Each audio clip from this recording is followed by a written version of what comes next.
Well, I've discovered this morning that I think that Chloe and Maren are a little bit of, I think you're secret movie buffs, and I think we're going to have some more conversations about our favorite movies and our favorite scene stealers. I love movies. I love the history of movies. Hollywood has given us a century of entertaining movies, and it's really a magnificent gift, I think, for the culture to be able to see stories unfolding through Hollywood movies. You probably can think of any number of wonderful movies that you've enjoyed. There are the epics and the musicals and the adventures and the comedies. Hollywood has given us wonderful gifts of movies. But Hollywood, like I had mentioned earlier this morning, has also given us the great scene stealers. So whether you go out and stream your movies on Hulu or go to Redbox and rent a disc, or whether you go to a theater, you know that not only are there wonderful movies out there to watch, but there are also movies that have given us great moments in which one actor has stolen a scene from another actor. And I'll give you a couple of examples. Just this morning, for instance, we talked about Dory in Finding Nemo. Nemo and Dory on occasion share scenes, but the eye always goes to silly Dory and her comical ways. Some years ago, Rain Man was a hit. It was a fantastic movie. It starred Tom Cruise at the very height of his star luster.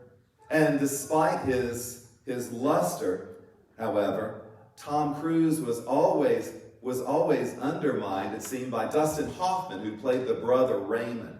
Hoffman continuously stole scenes in that movie.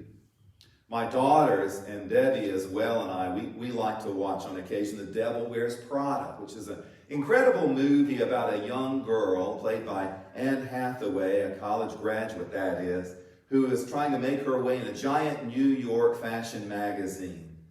But Meryl Streep, who plays the driven editor, steals every one of the scenes away from the star, Anne Hathaway. In fact, I would argue that Meryl Streep will steal a scene in almost every movie that she plays. And who can forget, you saw him, some of you who are more close to my age than the children's age, Randy Quaid, who is the younger brother of the actor Dennis Quaid, who plays Uncle Eddie in National Lampoon's Christmas Vacation. You know, the movie stars Chevy Chase, and Chevy Chase has his own wonderful moments. When Chevy Chase or any other character in that movie is sharing a scene with Uncle Eddie will steal the scene. And then, as we hinted to earlier, some time ago, our youth went on an overnight outing and went to see an outdoor movie at the drive-in. We saw Guardians of the Galaxies 2, which included the character Baby Groot, who throughout the movie could only say, "I am Groot," but stole the movie altogether. For every scene-stealing actor, however, there is another character actor in many movies that's offering a portrayal that's more silent and subtle and driven and nuanced. And I can give you the example of A Star is Born, which stars Lady Gaga, who seemed to drive all the media attention. But I believe that when we watch that movie over and over during the years, we will appreciate the nuanced, subtle, beautiful, and sophisticated portrayal that is driven by the co-star Bradley Cooper, who plays a tortured character. Lady Gaga steals the scene, but I believe the Bradley Cooper character anchors the story. Sometimes stories are anchored by a more subtle role in a portrayal. And I think that happens in this parable today. Jesus tells the story of a wayward son who leaves, takes his father's property, squanders it in a flamboyant lifestyle. And that is also a story told of the diligent older son who is toiling in the gardens the entire time his younger brother is away. In this story, we typically focus on this younger son and his flamboyant living and his selfish lifestyle, taking the inheritance and using it on frivolous things, spending the father's wealth in this lifestyle. Or we also focus on the older son who remains nearby with the father, diligently working the fields, acting, as he has said, like a slave for his father. And all the time living out of a sense of petty jealousy and anger for the son who has taken his father's belongings. So you have the one son, the younger son, who is stealing the scene with his flamboyant living. And then you have the older son as well in this story who is stealing much of the scene with his sense of self-righteousness and pouting indignity. So we have these two dramatic characters in this story who are really just absorbed in their own drama, their own kind of anger and pettiness, and their own search for their own wants and their own needs. These two characters seem to steal the scene in this parable of the prodigal son. In fact, we call this parable the parable of the prodigal son, which in itself, it is assumption that the key player in this story is the son.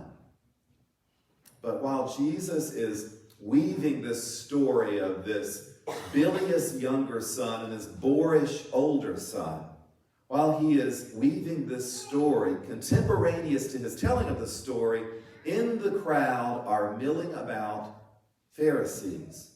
Pharisees who are known by the community to seem to be self-absorbed themselves, absorbed in their own piety and absorbed in their own sense of self-righteousness. The Pharisees, the religious leaders of the day, many are seen by the crowd as people who are so absorbed in their own power and their own luster that they ignore the needs of the marginalized, the poor, those who are lost in the community, the weak, the widow, the children. The Pharisees mingle about, self-absorbed, almost stealing the show themselves. So Jesus tells this story of two characters, it seems, who draw all the attention, the younger son and the older son. And meanwhile, listening to him are Pharisees who also are absorbed in their own lives. The Pharisees are so blinded to their own self-righteousness that they have forgotten to recognize their own sinfulness. And so, Jesus tells this story of this frivolous young son, this silly younger kid, and the brooding and pouting and self-righteous older brother. And we see drawn to those two characters. But I wonder if we would dwell on this story a little bit more closely, and if we would remember that while Jesus tells parables, he constantly tucks away a surprise in the story, that we might discover something new about this story and about the characters and about the character of God. Because in this story, there is yet another character who is, like Bradley Cooper, playing the role subtly, softly, almost imperceptible to our attention, as yet another character in this story. And that is the Father. You only need to really read between the lines to understand the Father's role in this story. Imagine while the Son is away, while we hear about his lifestyle, imagine what is going on in the Father's mind, contemporaneous with that. While the Son is squandering all of his Father's inheritance, while he is living out lavish parties and wild nights, what is the Father doing? Where is the Father? Well, the Son, desperate now, seeks to go back to at least fulfill his own needs as a hired hand for the Father. What is the Father doing while the Son is wasting away his life? And what does the Father do equally when the older son, enraged that the father is offering a party for this returning spoiled brat, what does the father do when the older son comes to berate the father for his actions? Well, all we have to do is remember a character like Bradley Cooper, who plays so beautifully in a movie and anchors the story with a very subtle portrayal. Because the parable this day, I believe, is anchored by the Father's subtle behavior, the Father's subtle response to this frivolous younger boy and this pouting older son. The Father anchors the story because while the son is living a frivolous life and while the older son berates him, what does the Father do? The Father abides. The Father yearns. The Father seeks for the younger son. The Father withstands the older son's berating. The younger and the older children in this story are driven by their own needs. They are absorbed in their own drama. The older son's anger and self-righteous indignity over the younger child's behavior, and the younger son's frivolous life, his selfishness. The Father abides.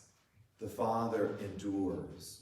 The Father seeks out the sons and yearns for their safety, yearns for the younger son's return, and abides and understands and empathizes with the older son for his broken heart.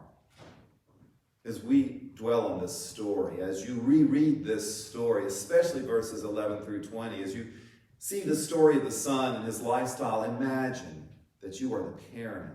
Imagine that you are this parent who continually abides and waits and yearns for the younger son and hopes for the older son's goodness as well. So as this story weaves itself out, we're reminded, I think, that in movie lore, great acting is overlooked. Great acting, however, endures through the ages. And great behavior is oftentimes overlooked too. Even in this parable. The Father's abiding, steadfast love for his wayward children, both of them, is that soft portrayal, that behavior that is offering goodness and hope and good news. But it is oftentimes behavior that we overlook. God's love, like the Father's love, abides. God's love is often overlooked. God's love anchors this parable, and God's love anchors our lives. I think God is like the Father who's rejected by the younger son, overlooked by the younger son, and berated by the older son, and yet still God's love abides. And though neither one of these sons knows it in the parable, their very future, their redemption, comes from the Father who abides, who loves, forgives, accepts, and yearns for their hope in life. And equally, our God's love is resilient, steadfast, soft, enduring, and almost stubborn in its way of coming at us despite our brokenness and the way we dwell on our own drama and our own needs. And that is that we are redeemed by a miracle. That God has come in the form of Jesus, who though he is despised by the Pharisees, as he is ignored by his crowd, he continually offers the abiding love, the constant and steadfast love that anchors our hope.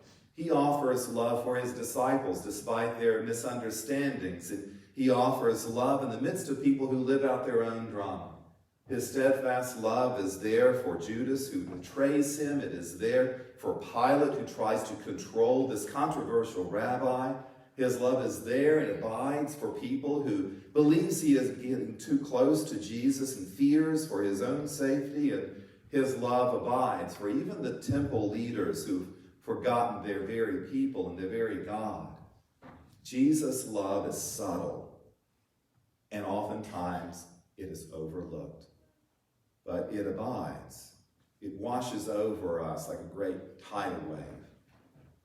Jesus is like the constant Father, loving us with a depth that helps us see the brokenness of our character.